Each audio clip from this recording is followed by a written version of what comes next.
Ready. अभ्यास 2। मानक आशुलिपि।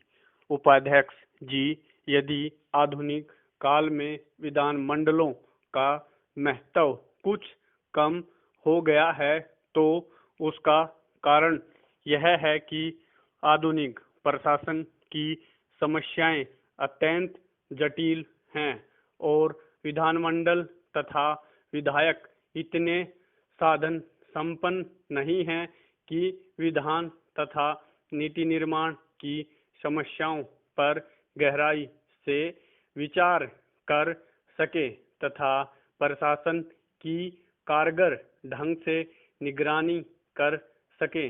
Full stop.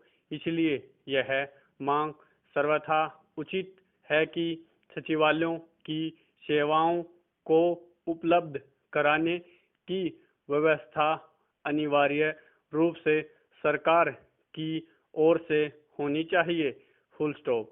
एक विधायक या संसद सदस्य से यह आशा करना कि वह अपने वेतन में से एक समर्थ व्यक्ति या विधि विशेषज्ञ का खर्चा वहन कर सके व्यवहारिक है।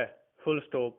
विधान सभाओं और संसद के सचिवालय पर सामूहिक रूप से प्रत्येक सदस्य का अधिकार होना चाहिए, चाहे वह शासक वर्ग का हो या विरोधी दल का।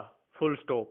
इस सिलसिले में आयोजित गोष्ठी में एक सदस्य ने यह भी सुझाव दिया है कि सदस्य केवल विधायकों की भूमिका दें और इस ढांचे को भरने का पूरा उत्तरदायित्व सचिवालय ले। Full stop. मगर सचिवालय पर इतना निर्भर रहना भी कालांतर में निर्वाचित प्रतिनिधियों के अधिकारों को कम करना होगा। Full stop. पैरा। दूसरा महत्वपूर्ण प्रश्न एक विधायक और विधानसभा के अध्यक्ष के संबंध का है। Full stop.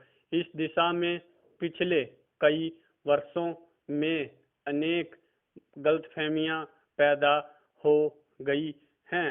Full stop. यद्यपि अध्यक्ष पराय शासक वर्ग का ही एक सदस्य रहता है, फिर भी अध्यक्ष चुने जाने के बाद सामान्यतः उसका उत्तरदायित्व अपने दल के प्रति समाप्त होकर उस प्रतिनिधि सभा के प्रति हो जाता है जिसका नियमन करने के लिए उसे निर्वाचित किया हो।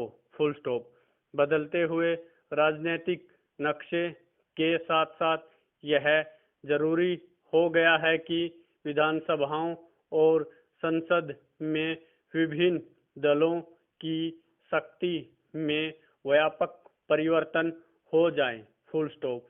विरोधी दल अब उतने कमजोर नहीं रहे हैं कि उनकी अवहेलना की जा सके। Full stop. मगर साथ ही उनकी संख्या इतनी ज्यादा है और विचारधारा इतनी भिन्न है कि उनके लिए संसद और अनेक विधानसभाओं के बीच कोई प्रभावशाली और रचनात्मक कदम उठाने की हिम्मत नहीं है। Full stop.